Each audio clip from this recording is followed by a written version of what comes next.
inviting me. Hey, thanks for being here. And I just wanted to start off. Let's start off with gold, silver, the precious metals market. Back in 1971, we came off the gold standard, and they made this whole excuse that it was because of speculators and things like that. And we saw the economy, it was turned down, and there were gas lines and all that stuff. But in 1975, they needed to create the paper market to control the precious metals market. Why were they so afraid of gold and silver moving up in price? Because it's been very steady when we're on the gold standard at like $35 an ounce. Now we're off the gold standard. Why did they have to control it moving forward? What were they so afraid of? Well, Dave, I want to start off, I'll answer your question, but I want to start off with the fact that there's nothing more powerful than the truth. Not your truth or my truth, but the truth.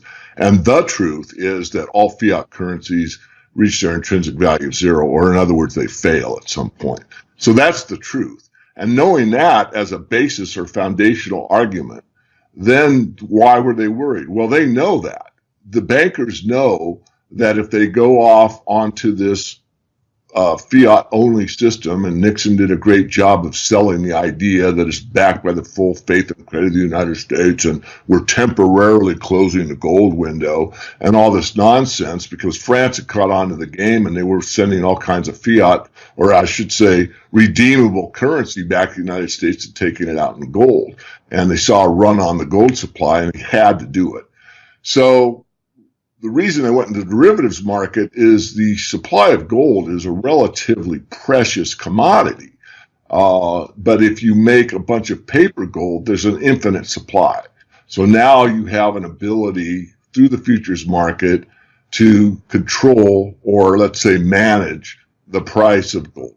And you can do that by getting your buddies, in other words, central bankers that have a large gold supply, to feed the required amount of physical in the market. Most of it is done on a derivatives basis, meaning settlement was done in paper.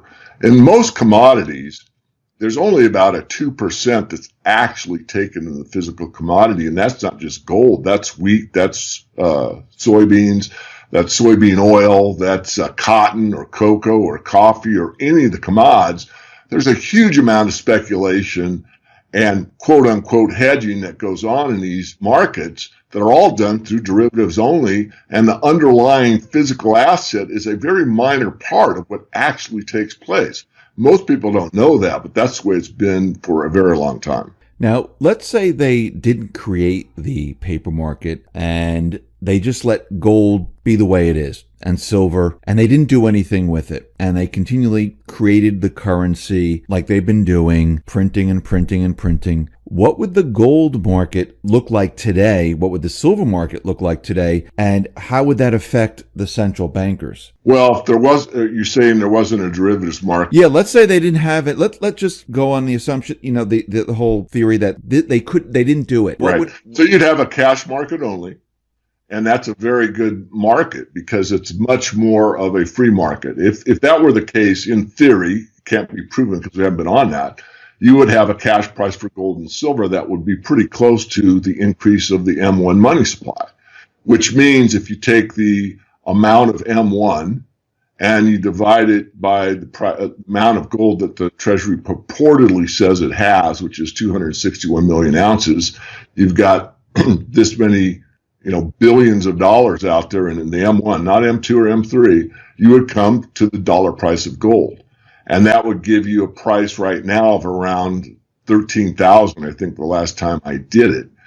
And then for silver, it's much more difficult because silver was basically demonetized in 1965, and you could cash in silver certificates through 1968. So any of your knowledgeable commenters can comment on that. I'm well aware of that fact.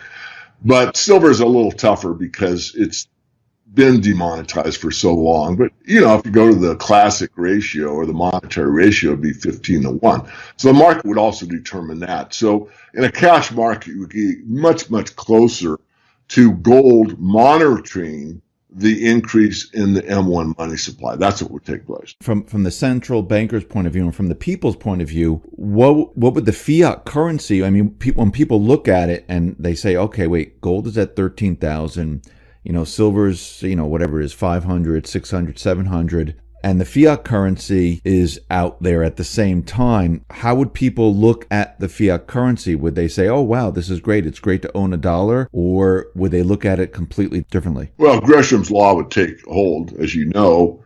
So what would happen is people would save in physical gold and silver, and they'd spend the fiat basically as fast as they can. The problem is psychology.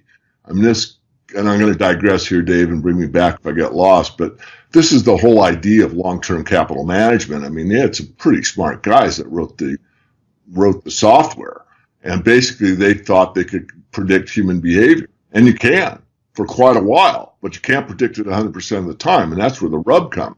So with that foundation, the important point is to know that once the gold price was set free, meaning that there was a cash price only, people will get excited to see what's coming. They understand, every time the money supply is increased, that means that the dollar's worth less because gold's a constant.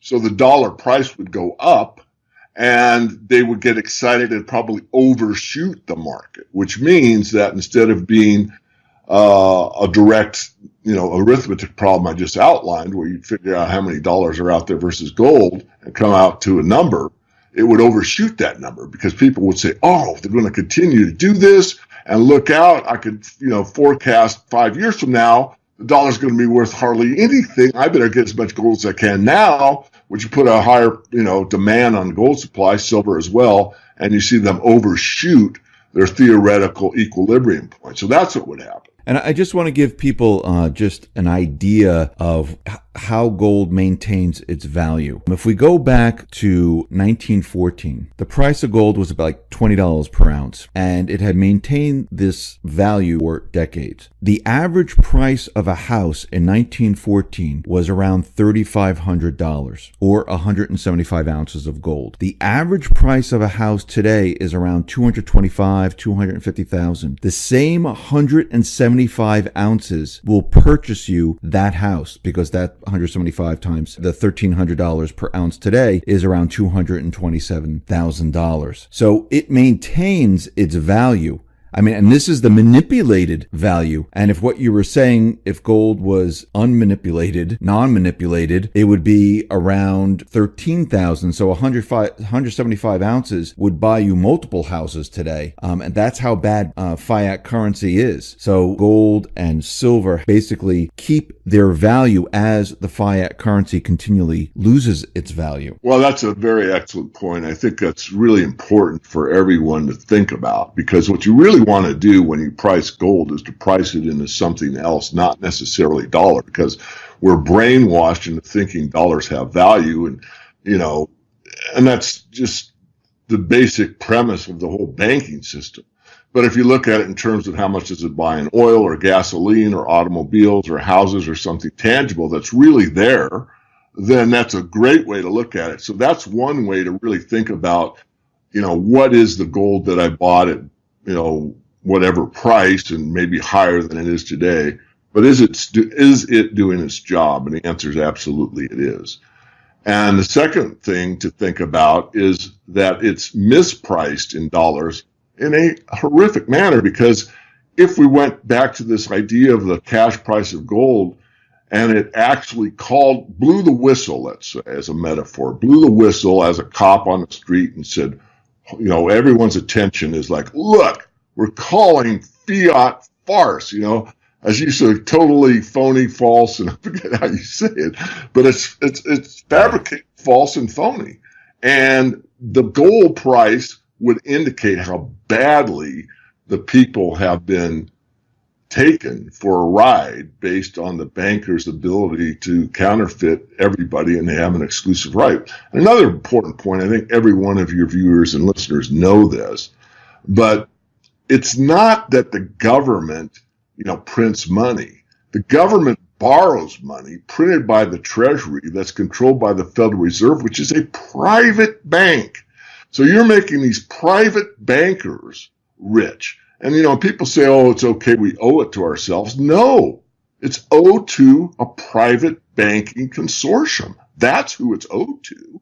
And they basically control all governments planet-wide, with the exception of like North Korea and Iran and Cuba, some of these, real black, very hostile nations purportedly. So it's money is power.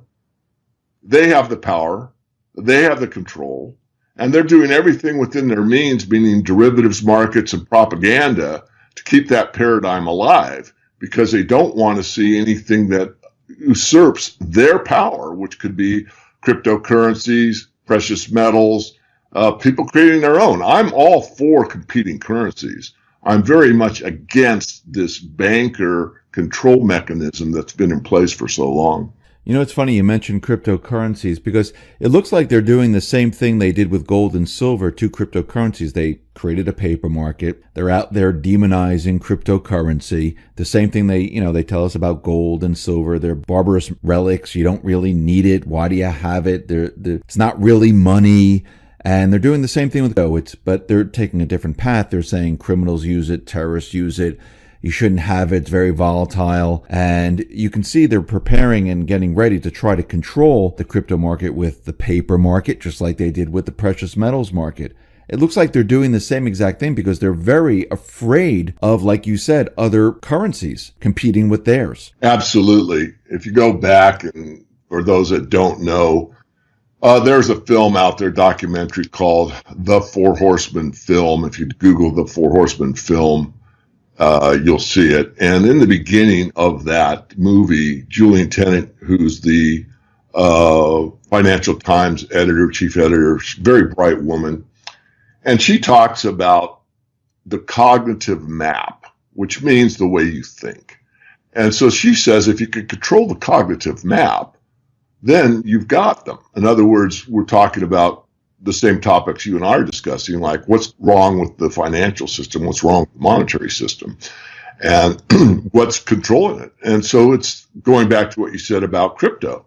If you could control the way people think about it, then you've basically got them. It's a psychological move, really, because if people that were, let's say, on the fence, they go, well, maybe I'll buy some crypto, or maybe I'll hedge, or, I like this one's gold backed, or I like this one because it's based on Chinese tea, or whatever their motivation. But now they get a push from the other side saying, oh, only terrorists use it, or, some scare tactic. It's going to discourage any new buying into that. And once you discourage new buying, a market will flatten out or start down. The only way any market goes up or down is buying pressure or selling pressure. So if all the people that are into crypto are in, let's say all the way, and there are no new buyers, it's going to stagnate. Do you see cryptocurrencies merging with gold and silver, where people will look at it and say, okay, this is backed by silver or gold? Well, it's already happening, and I'm associated with silver-backed crypto. For those that are interested, you can go to https://ag.lode.one. But I think, now this is me, and I am not this into cryptos, but I think that could be the next step. There's a big problem with cryptos in general, not all of them, but the majority of them, I'll say 80% of them, which is trust. And that's always the problem with fiat currency, is how much do you trust this stuff? So people trust something with intrinsic value. And so you can back a crypto with, as I said, wood or cotton or cobalt or tea or whatever. But you also do it with the best money of, that the world has voted on, which is, gold and silver for thousands of years.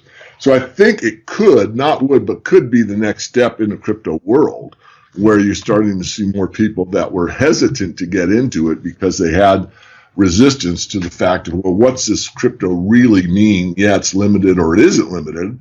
But wow, now I know what it could do. It can provide me with a means that's outside of the system and also is backed by something tangible that's been, reliable for thousands of years. So I think it could be the next step up in the crypto space. Time will tell. I just wanted to move out to China and Russia. I mean, they've been accumulating a lot of gold. China's been dumping treasuries.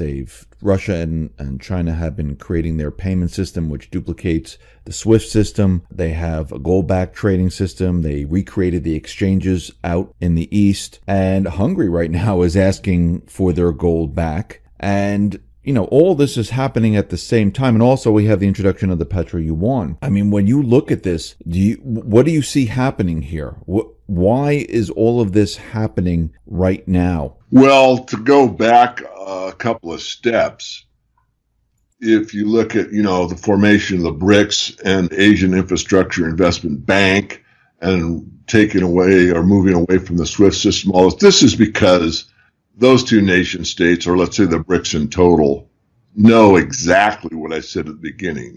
Only the truth works, and the truth is all fiats fail. So since the reserve currency is the dollar, it is failing as we speak. In all practical purposes, it's failed. It's just that the market hasn't woken up to that fact yet because the bond market is still sky high. So those countries, particularly Russia and China, by the way, as an aside, Russia's total gold holdings on an official level just became number one over China. In other words, purportedly the U.S. has the most gold, but I question that. But as far as between China and Russia, Russia now has more on the books gold than China does.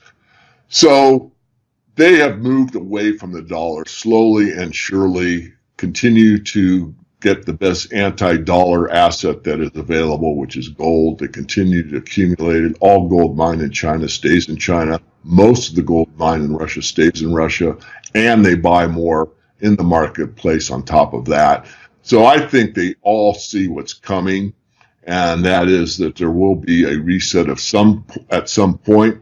And whether or not they're able to free themselves in a separate financial system, or let's call it a monetary system or financial system, away from the Anglo-American empire remains to be determined.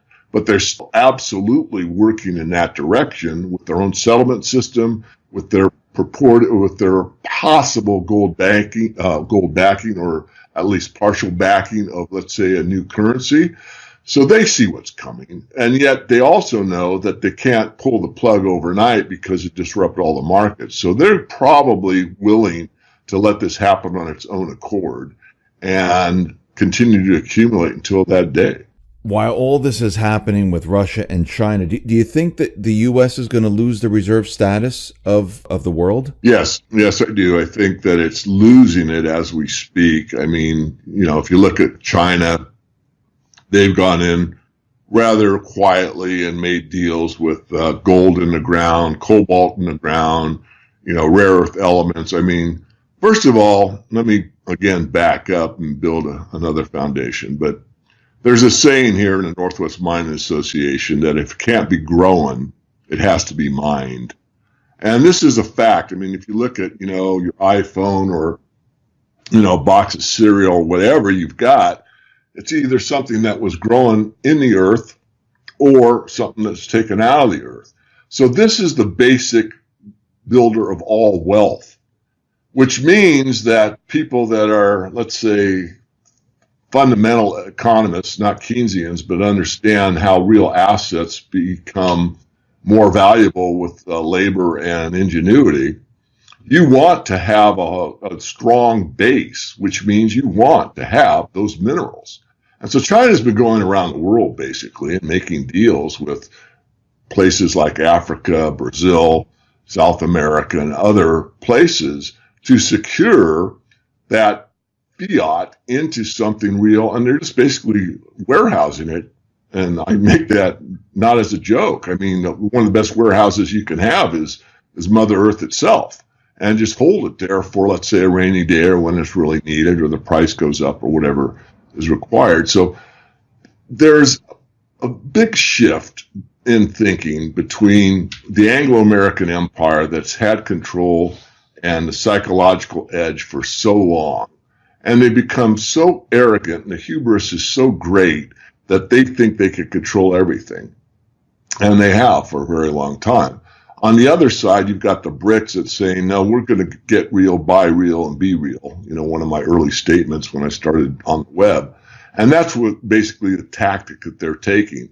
But they're not announcing it. You got to do a little bit of thinking to see clearly what's going on, but that's it. If the U.S. loses its reserve status, where do you think the reserve, is there going to be a reserve currency, or is there going to be something completely different? Well, I'm certain that the powers that be have planned probably A, B, and C, if not all the way to F.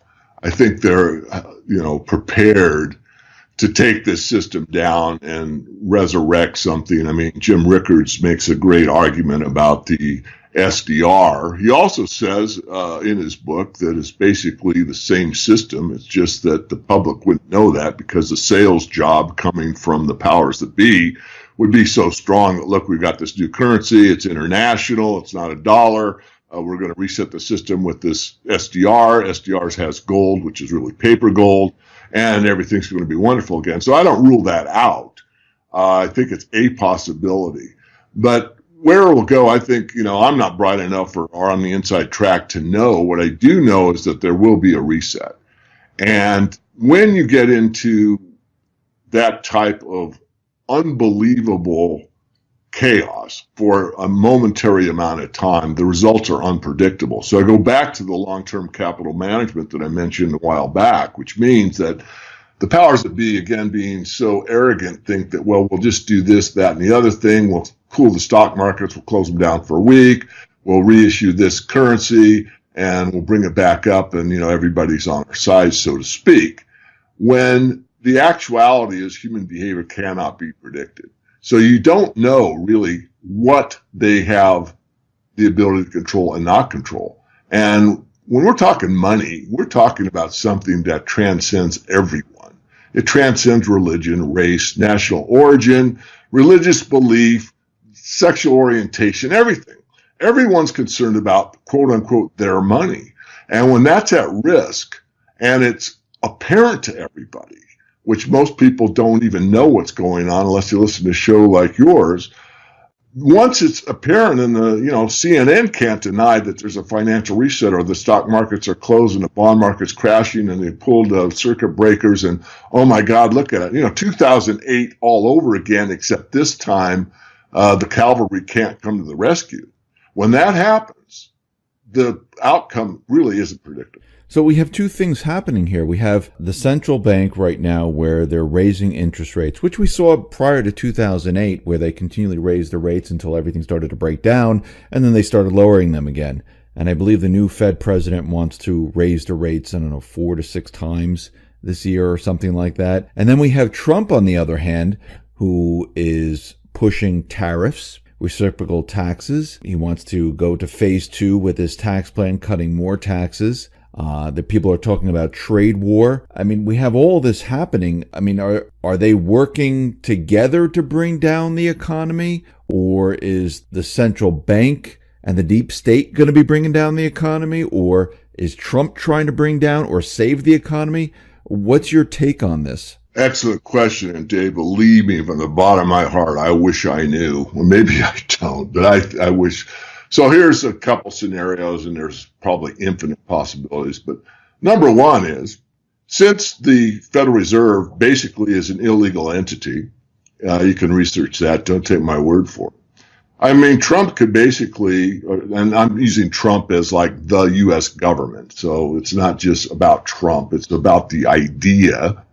But in theory, or in actuality, you could have the mint make a great big coin that's, let's say, a foot in diameter, and put 21 trillion on it, and hand it to the federal, and take it over with some armed guards over to let's make it out of pot metal. Let's give them something valuable, and take it over to the Federal Reserve and say, we just paid off the national debt, and then issue your own currency. Because then you truly would owe it to yourself. In other words, the interest on the debt would be we the people, and whatever occurred there would be to build infrastructure, small business loans, whatever, and that would be controlled by the government itself. And there you would be in a system. So that's maybe a really long shot. I'm doing it to make people think. I want people to think about the way things could be rather than the way things are. And you asked me point blank, David, what do you think? And I think, one, it's a possibility that, with Andrew Jackson in the White House, and Andrew Jackson being the last president where the national debt was paid off, and he called, the bankers a den of vipers. It's a possibility. It's a remote one. I'm not saying this is going to happen, but this is a thought experiment. On the other hand, you've got the powers that be that have been in place since 1913. Basically, the whole system worldwide, globally, is on this financial system and this monetary system created by the central banks. And they certainly, as I said in another interview I did recently, if they see the game getting away from them, they're liable, as a metaphor, to turn over the table. In other words, if you're playing chess, you and I are playing chess, and, I'm a spoiled brat and always get my way and I control everything, and, I've got this game fixed, and I see all of a sudden the game has changed and I'm playing against somebody that isn't bought and sold and owned by me, and it's a real game. I'm going to have a temper tantrum and I'm going to turn over the table. So they could do that just because they have nothing left to do. So it's either war, financial breakdown, or both. And again, do they have the power or the ability to bring it back up into their hands and their control? And I say that remains to be determined. Now, I may be a little bit too optimistic, Dave. I mean, anyone that's gotten close to me knows I am an idealist. And I look at the absolute possibility of the best of the best. That's usually unrealistic, but it's what we should shoot for. We should never shoot for mediocre or good. Good is often the enemy of the best. So you really want to perform your best at whatever you do. And certainly if we are going to reinstitute honesty in the monetary system, my mission statement, then we want to do the absolute best by everyone. And that doesn't mean just the United States. It means on a global basis. There's a direct correlation between the degradation or the depletion of the money supply's value and the moral structure of a society. And this is where we're at. We're in a very immoral global society that anything goes, that there is no God.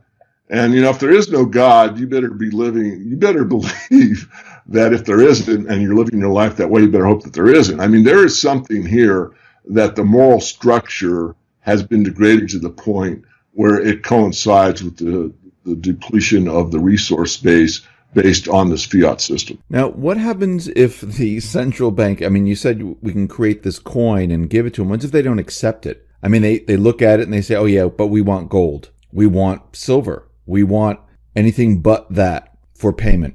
Well, we're getting into the details. I'm a big picture thinker, and I have no idea. Basically, it would have to be you'd have to have the constitutional legal scholars there. You would have to have document probably 700 pages long that explains in detail all these laws that or statutes are really not the law. The Constitution is the law. Has it been usurped in 1933, declaring bankruptcy and all that? I know all that stuff. I don't want to go into it here. But the point is that you would have to have backing to be able to do it, and you'd almost have to do it at what government does best, which is by force. But if you could build the case, and we already know, this was tried by Kennedy, basically printing, a United States note. And of course, he was taken out for that and probably multiple other reasons. I'm not saying it could take place. I'm not saying it would take place. Again, I'm doing it as a thought experiment, but this is something that we need to do. I want to quote the late, great Michael Rupert, and he said it best, I think, and that is, unless we change the way money works, we haven't changed anything. So if we're going to go in a reset and basically the powers that be stay in control, we really haven't changed anything. In fact, we could change it to more, rich class only versus everybody else. So we need to change the way money works. And this is a task that whenever it seems to be tried, there's dire consequences to be paid. So, it would take a tremendous amount of fortitude to be able to pull this off. Yeah, because what I was saying is that I don't think the central bank would go and disappear that easily. Like, oh yeah, thank you for the repayment. Everything's good. I don't think they would go for it because they don't care about that. They like the control. They like the power. They like having the ability to control governments. And I don't think they ever want to go away. I think, just like you said, I think they would go to the extreme to keep their power. Along with the deep state and the rest. I don't think they would just disappear. Right. Just to be clear, I wasn't implying that Yeah. they'd accept that at all. I'm just saying that in theory it could take place, but obviously there's people that have tried to basically pay the price. Like I said, the only one that's really pulled it off is Andrew Jackson, and it wasn't too long after that the bankers got back in control. So here we are again. Yeah, I mean, Rand Paul, he's trying again. He's trying, his father did it too, trying to push the audit the Fed bill. I think that probably is the right approach, to go in and expose the central bank by auditing them. There's a reason why they don't want to be audited, but if they can get that passed, I do believe that most likely Trump would probably go with it, because he does have Andrew Jackson hanging in his office. And I think they would go down that path of trying to show that, the central bank is a complete corrupt organization, and to show the American people, to show the world how bad it really is.